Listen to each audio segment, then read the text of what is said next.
wrapping up the football season on this edition of the Seacoast Sports Forum.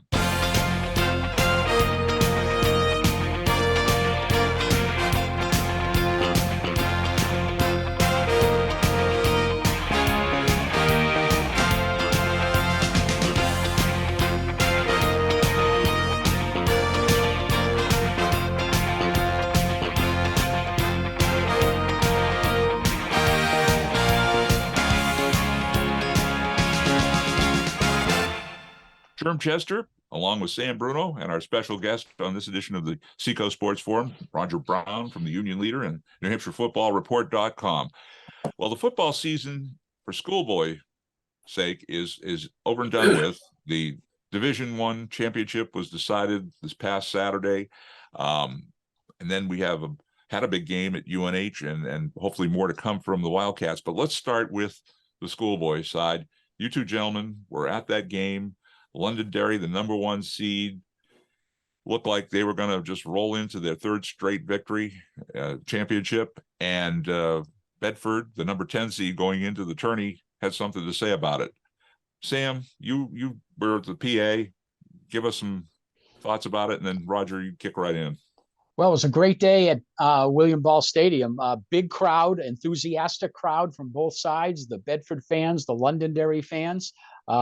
Certainly Exeter High, the best site to host that championship game. If you're going to do it at a local high school site, there's no better place than Bill Ball Stadium. And all the crew there did a great job in hosting the teams and entertaining the fans and the concession people. Everybody did a nice job over there. So certainly it was a good venue for it. And the game lived up to the billing.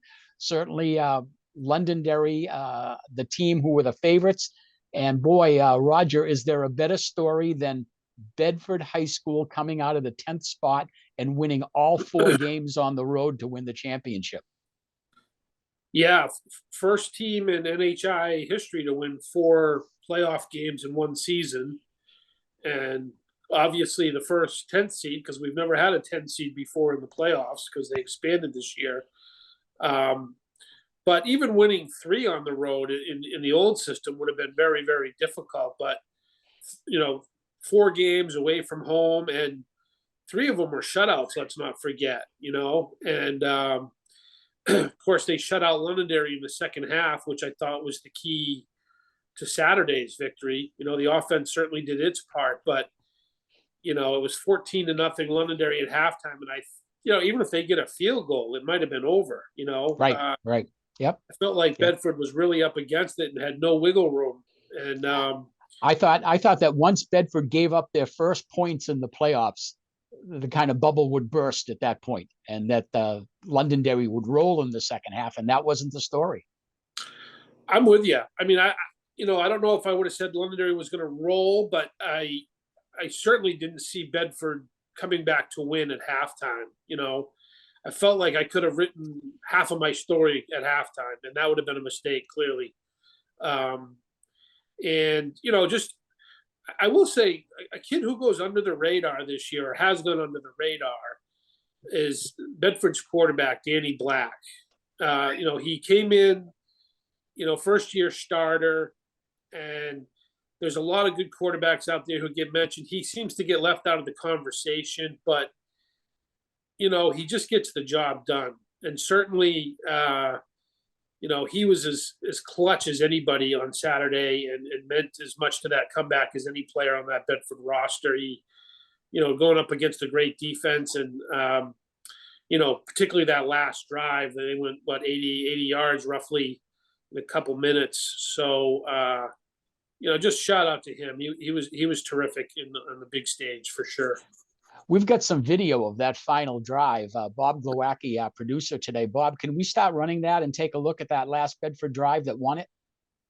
Okay, Raj, we can talk over this, but this is Danny Black wearing number 10. Well, it's throwing to Dom Tagliaferro, number 8. Those are the 2 players you want to watch in this clip. Yeah, he spread it around too, because Colby Snow right there, I think, was number 6. Was his big play guy, but you notice that Bedford only had 1 timeout for this drive, and they worked the sideline very well. And another thing was they protected him well when they had to. Londonderry's been getting after quarterbacks all year. Watch this last catch here by by Tagliaferro right here. You get it to the 6-yard line. He was getting whacked by the defense by Londonderry, and here's the winning field goal by Colby Snow. Yeah, as his coach said afterwards, not really a kicker, just our best athlete. He's just he's hit or miss out there. He could make a 40-yarder, or he could miss an extra point. And he didn't mean that as an insult in any way. It's just high school kicking. That's the way it goes, and they've had their ups and downs. He had an extra point blocked earlier in the game, so kudos to him. Terrific job. Oh, it was money in the bank. Roger, I thought good coaching by both Zach Matthews for Bedford and Jimmy Lozon for Londonderry.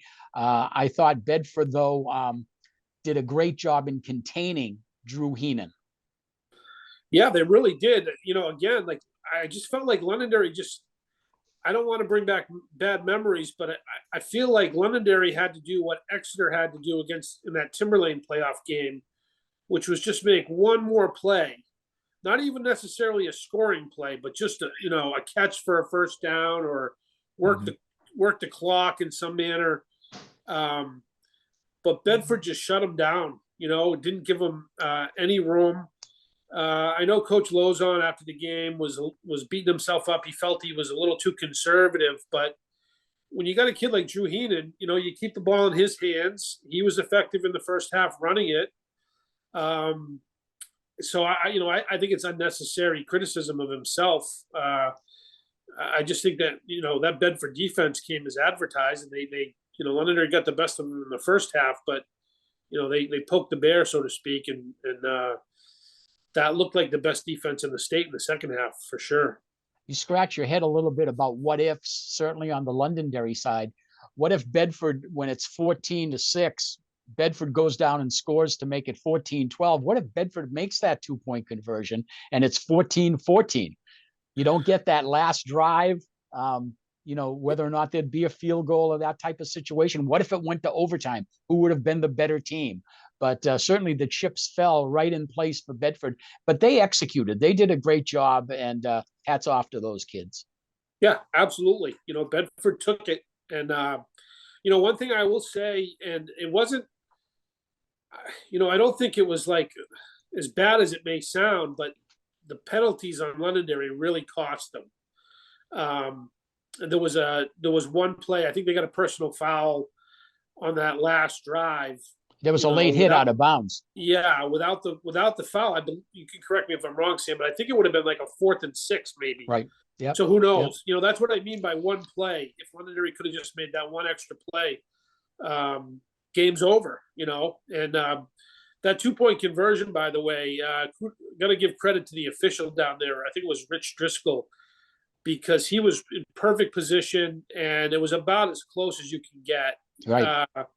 I forget. Was it Dom? Was it Tagliaferro? It was. So it was a pass play, and Londonderry just converged right on him and knocked him out of bounds at the half-yard line. Yeah, it was right there. The ball was right in front. I think it was a good call.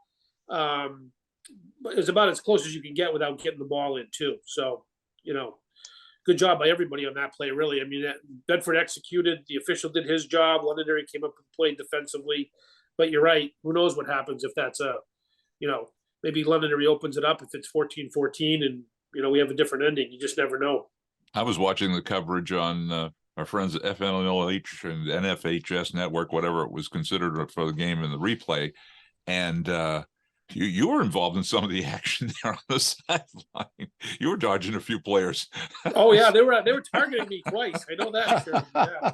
Yeah, you have the moves, man. The guys from FNLH said, "Hey, he's got some moves out there," and you were. Well, the best one was somebody posted a shot of. I was over there and I was shielding my eyes with my clipboard, which has got a bunch of crazy stickers on the backside, and the Bedford quarterback is it looks like he's looking right at me, like I'm calling the play. I don't know where he was looking, like maybe to Zach or something, but Omaha. Just yeah, it looks like I'm signaling the play with some sort of weird, sticker configuration there. But it was kind of funny to see that, anyways. But yeah, got to be nimble on the sideline, Sherm. So Gotta get myself back to Planet Fitness before next season. Before we wrap up on the NHIAA schoolboy stuff, I just want to ask you a couple of quickies. First off, standout performers from the teams that were champions this year. We were discussing obviously the Bedford Londonderry game. What about some of the other divisions? Oh, geez, it seems like so long ago. Well, Somersworth won it. Calvin Lambert was the best player in that division. Running back, the coach's son, Jeremy, he was player of the year. So he was certainly, a fun guy to watch and one of many good players, but the best player on that Somersworth team. And then Campbell won it in Division III. I think it's one of the Hirschbergers. I think it's Scott. He's a sophomore. They run this single wing offense where they just snap it to the guy who runs the ball. And he was literally getting 40 carries a game. And he was just short of the NHIAA single season rushing record this year. He had like 2,300 yards. And then Pelham was just loaded. The whole, there's too many players to name. They truly were, a team with no one or two superstars, just solid across the board. So we'd be naming their entire, offense and defense really, but 30-game winning streak for Pelham. You don't get that done without a strong program and depth. The other question I have before we change to the college ranks, I want to ask you, as far as Division I is concerned for the NHIAA, do you see it becoming a balanced division next year, or is it still going to be like we had this year? Good question, Sherm. I do know that there is a Division II team, Guilford Belmont, that's a co-op right now. And I believe the co-op is over and they're not renewing it. So if they stick by their enrollment rules, Guilford will have to drop down to Division III next season. So I believe that leaves 17 teams in Division II and 21 in Division I. So common sense says you solve two problems by moving one team down. Right. So of course that's what you, me, and Sam would do, but whether or not the NHIAA does it to be determined. I certainly hope they do. They did the best they could with this situation this year for sure. I don't think we could have come up with a better system, and there were some good things about it, no question. But you really need a balanced schedule. Like when you don't play the same teams, even the seedings come out a little awkward. Like there's no real way Bedford was the 10th best team in the Division I, right? So I think it would be best if they went back to 20 and had balanced schedules. But we'll see what they do. Well, I was fortunate enough to be in Durham for what turned out to be a real heavyweight fight. I mean, going into that game, the Wildcats knew they were going to have their hands full with the Fordham Rams. A lot of points were going to be scored, and hopefully the Wildcats would be the one on top. And it turned out 52-42 in favor of the Wildcats. What a contest. I mean, my first question for you, Sherm, was it great offense or poor defense? The defense for the Wildcats made the difference, and I'll tell you why. Because I got the breakout of how it went in the first quarter. I think that's where we set the pace. We had the ball, and nothing happened. We gave it up to Fordham, and they coughed it up. And it was the defense that came up with the strip of their running back, and then we capitalized, scored on that one. So it's 7-0. Then we did it again, and that was Dylan Lowby. He was the big gun there, no doubt about it. Rushed 29 times, 157 yards, 3 TDs, and caught 4 passes for 127 yards and a touchdown. He was just awesome in that game. And again, we had a 14-0 lead when Fordham finally came back and made it 14-7. But we never gave up the lead. That was the most important part of that contest. And I think that's the momentum. If it had shifted, bad things probably would have happened, but Coach Santos had the guys fired up and ready to rock and roll. And so to answer your question, I'd say it was a combined effort. Josiah Silver had a big game. Joe Eichmann, Nico Kavakis. I mean, I'm reading off the stat lines here, and everybody had a say in that game on the offense and defense. And Dylan Lobby, obviously, though, the big gun in that game. And Roger, you talked with the coach. Now we know we advance into the next round against Holy Cross, and that'll be coming up this weekend. Holy Cross, let's see, I'm just looking at the stat sheet that our friend Doug Poole sends out. They met more than 100 years ago. UNH and Holy Cross Crusaders were the 13-0 victor back in 1909, October 2nd to be exact. This Saturday's game will be the second round game at Fitton Field, just the 18th meeting overall, the 7th in this era, the 2000s era. So all time, the series is 9-8 in favor of the Wildcats. Holy Cross has a 6-3 edge at home, and that includes a win in each of the past 2 games in Worcester. All right, that being said, what you went to the press conference with Coach Santos, what was the vibe? Well, I mean, the vibe is good. Hey, listen, you can't ask for more out of this UNH team this year, right? They're certainly playing to their potential. And to be honest with you, Sherm, it's the same press conference week after week. It seems like they're playing just one of the best quarterbacks in the country, here for quite a stretch. And they have another challenge this week. I think Matthew Sluker, and he's a kid who he's Holy Cross's leading rusher, so he can run it, big kid. Which has given UNH trouble in the past this season. And he's also a very capable passer as well. So it starts there. They're a little bit opposite of Fordham in that they're a run first team, but they're certainly not, ground oriented only. So he talked about dealing with the quarterback, and Holy Cross is very, very good on special teams. So he thought, they'd have to be up to par there in that area this week. Certainly can't lose that battle. And then the other thing that Holy Cross is very good at is they just don't turn the ball over. They haven't lost a fumble all season. Mm-hmm. I think the quarterback had 3 passes intercepted. They're second in the country in turnover margin.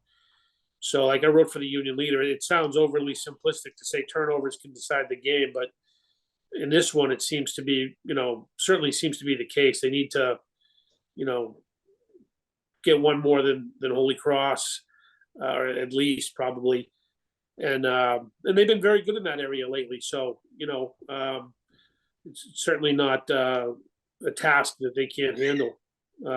Looking forward to a very good game. Yeah, were you surprised with the 94 points that were scored in that game Saturday?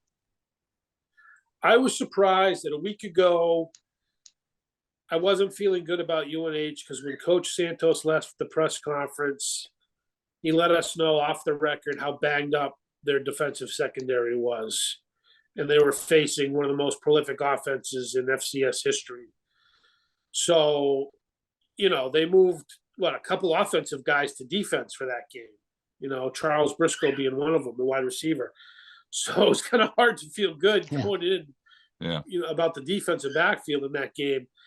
So I was trying to, monitor that score, the second half of the high school game. And was I surprised about the points? No, because I knew they were going to have to score a ton to win. I figured anyway. So it really was the type of game that UNH needed to play to win, I think. You weren't going to – I think they held Fordham down to about as one of the lowest, offensive production days that they've had all season. So it was kind of like the blueprint. You'd like to win 21-10, but that didn't seem very likely. That's the thing about this UNH team. They seem to kind of morph and do whatever they have to do to win a game, whether it's just beat you on defense or outscore you or whatever need be. Well, Max Brosmer, in that game, he was 18 for 34, had a career high 348 yards, 3 TDs.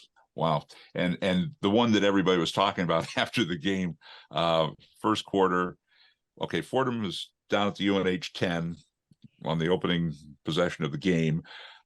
Josiah Silver stripped the ball, and Joe Eichmann was the one that recovered it. And then 2 plays. Roseman found Lobby in the flat, and he just was racing down the sideline, and I think it was Lopakowski. They high five each other as Lobby is going into the end zone. Oh, it's Espinette. Okay, Brian Espinette. Okay, and that made all the highlight reels. It did. It did. Yeah, it was Espinette. You're right, and it was just. I'll just chime in with just a couple of things that I have on Saturday's game. Number one, I'll piggyback with what Roger was talking about the turnover situation. If the weather report comes through and it's a rainy day on Saturday, then that's going to slow things down, and that will be an advantage to UNH, I think. With Holy Cross's offense. And the other question that I have about Holy Cross is, are they for real? They're 11-0. Great. They're one of 2 teams that's undefeated in the FCS playoffs, but only 4 of their wins have come against teams that have above a 500 record. So is this an 8th seed because of their undefeated team, or is it an 8th seed because they're that good, an 11-0 team? We'll find out on Saturday. Yeah, good point, Sam. I just have, and I think a lot of people are saying that about the Patriot League in general. You know, usually that's a team that, or a league that their top team is a notch below what the CAA offers. But I just have a ton of respect for their head coach. I think he'll be on the move soon at a big time school. He's rebuilt programs at other levels. A lot of Exeter High kids have played for him at the Division III level at Salve Regina and at the Division II level at Assumption. So I just have, I don't know him real well, but he's a rising coach, and I think their talent level is probably a little bit better than, quote unquote, a typical Patriot League champion. And, they do have a victory over an FCS program this year, or FBS program, sorry. So that's a long-winded way of saying, I don't know. You got a good point about they haven't played the toughest schedule, but they have beaten some good teams. And I do think their roster is equal or better talent-wise of a lot of teams that are in the playoffs. So. Well, why they play the game, we'll find out, right? Well, the only question I had was if you compare Max Brosmer, who's having a super year for the Wildcats, against the quarterback for Holy Cross, Sluka, right? That's how it's his name, Matt Sluka. Yep. Give me some vibe there. I mean, Sluka, he's going to be slinging the ball just like Matt. He's Max. Is Max Will? Yeah, he's got, I think it's 25 TD passes and only 3 interceptions, but he's almost 1,000-yard rusher. Okay. So he's really the focal point of the offense. If he's not throwing it, he's going to be running it too. So, he's the guy, and he's not like the Fordham quarterback just standing there back there throwing it all over the place, and as we know, it was at NC Central, really their quarterback tore up UNH on the ground, so mobile quarterbacks have given UNH problems this season. So that would be my concern, I think, chief concern going into this game. Can they limit what he can do on the ground? And, we should mention, like we talking before we went on the show, they do have 3 New Hampshire kids on their roster. One of them being Winnicott's Jordan Fuller is their I think they're number 2 rusher, at least among running backs. Big kid, fullback type, so they should. I think he's got 22 touchdown runs in 23 career games. So certainly he's a factor as well. Got to watch.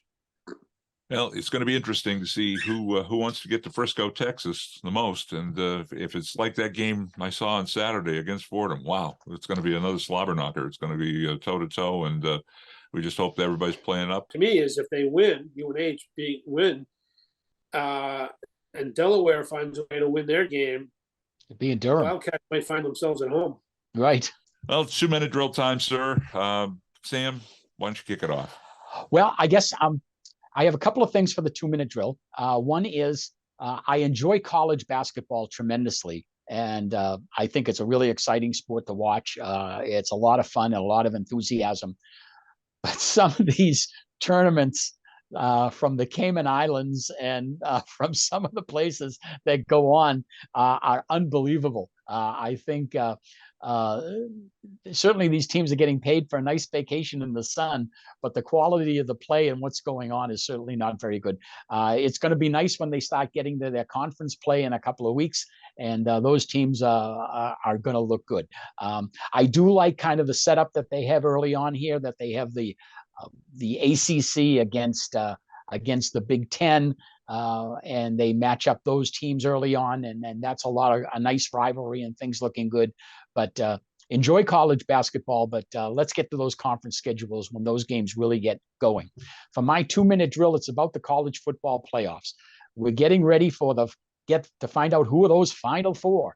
And my goodness, all these weeks of who's in and who's out, and it's so tight between 4 and 5 and 6, and who beats who. And I really think, I'm just so happy to hear that the NCAA is going to go to a 12-team tournament field in 2024. We have to live with this for one more year, but in 2024, we'll go to a real playoff of 12 teams. So, let's not find out and figure out ways how Alabama can get into the top 4. Let's just keep trying to figure out, what are going to be the best competitive games in those semifinal and final games, and pick the teams that would make the best matchups. Go Horned Frogs. A little bias there, huh? Oh, no, not at all. Not at all. No. And what about you, Roger, for a 2-minute drill? Well, I'll piggyback off Sam for a minute. I agree. I'm looking forward to the 12-team format. I just wish that they would play games at home sites. Instead of bowl games. I don't want these sterile giant buildings where that's one of the best things about college football is the atmosphere in every particular at every particular school. And I don't mind if, maybe the semis and the final, you want to go to a neutral site. Okay. But, I'd just like to see most of the games played at, college sites. But, well, I'd be interested to hear what you guys have to say about this. Every year I go on my soapbox. Back in the 30s when I played high school football, we had one all-state team. There was one all-state quarterback, and it was really meaningful. It was really done up big by the media. And these days, I don't even think we need to do all-state teams anymore. They're just so watered down. I received the Division IV all-state team the other day for football, 8 teams. There were 77 players on the all-state team. Wow. 17 linebackers, 4 quarterbacks, half the division were all-state quarterbacks. Like, what are we doing? Everybody gets a medal. Yeah, and I don't understand why they think that's good, because if there was 30 kids on it, I would still be arguing against it. But when you have 77 and you're not one of them, you're almost like singling kids out who don't make it, like saying you're no good, And I'm not even joking about that. We've got to get back to something meaningful. If you want to do one team, and maybe I would cut it there myself, but per division. But if you want to do one team, an honorable mention maybe, or something like that, but we got to put some juice back in this thing. And I know I'm not the only one who feels this way, because I get a lot of feedback about this, but we're just, every year it seems to be getting worse and worse. So I'd just like to see each division, one all-state quarterback. It would really be meaningful, and I think it would be healthy for the sport. There you go. I agree with you totally. I assume you do too, Sam, huh? Oh, sure. I think people, whoever's making who's making the selections now, Roger? Each coach. Are the coaches? Yeah, the coaches get together in each division. So all the Division I coaches will get together. And it's not like let's say Sam's team has a great quarterback and Roger's team has a great quarterback. It's not like Sam and Roger have to haggle over who gets it, because they all vote. So we're going to say, we're going to put our 2 quarterbacks up there, and the rest of the state's coaches in that division are going to determine who was the better player. So I don't see why it's so hard to do this. You fight for your guy and then you vote, and then, the chips fall where they may. And, that's the way it goes. But, Well, 17 linebackers, come on. Oh, I know. There's literally, what is that? Almost just under 10 players per team or all Per state? team. Yeah, exactly. Good Yeah. God. Right. Well, the only input I'll throw that at you is that, I just finished up the football season with the Blue Hawks. We had the awards ceremony. You were there, Roger, your son, Nick, part of the team. And as a senior, this is it for you. Big casino as a football parent, huh? That's it. Yeah. And I just a quick shout out. I think you mentioned it, Sherm, at the banquet, but being involved as a parent, just what a great job those booster members do at Exeter High for that football program. Yeah, really. They do. Above and beyond. And I'm sure there's others out there that are equally as good, but, seeing it from the inside and what they do in terms of just feeding the kids to just all kinds of stuff. Oh, really a special group, hardworking group. They deserve endless thank yous. And, what they do is they make it extra special for the kids, and that's really what it's all about. So totally agree with you. And again, I said it at the ceremony the other night. The parents, the family members, the friends that help support those guys and gals that are part of the student athletes, the programs, whatever it is, that they're important. They're people helping people. That's all it's about. And my 2-minute drill, I just wanted to mention a couple of things quickly. I wanted to kudos to the game coverage, our friends at FNLNH. There we go. I always drop that in. Steve and Nick did a great job on the coverage of the different games at the NHIAA divisions. And also thank you to our friends at Bedford TV for providing us coverage of the championship game. And congratulations to those Bedford Bulldogs. I mean, that was quite a coup coming from 10th spot and taking the title. And then as far as the UNH Wildcats are concerned, it continues. And we hope it goes all the way to Frisco, Texas. That'll be on January the 8th. So it's going to be a lot of good football for on the college ranks heading into the new year. And as far as sports, well, now we can wrap the schoolboy and schoolgirl fall sports up. Now it's on to winter sports. So I was just talking to Coach DiMarino at the high school the other day. The tryouts for hockey are on. Basketball tryouts, they're going to be wrapping those up and picking teams. And then Sam, the schedule starts when for your first game, Sherm, will be boys basketball on December the 13th, Tuesday, December 13th. Londonderry will be at Exeter High for boys basketball.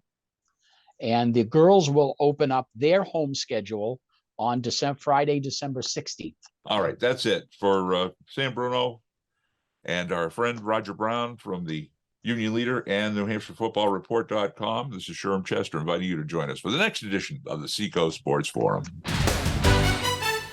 You can listen to the Seacoast Sports Forum on your favorite podcast platform. And don't forget to watch the episodes of the Seacoast Sports Forum on our Seacoast Sports Forum YouTube page. And when you're there, hit the bell to subscribe and like us. And if you have any sports photos or game videos you'd like to send us or comments, seacoastsportsforum@yahoo.com. This is Sherm Chester inviting you to join us for the next edition of the Seacoast Sports Forum.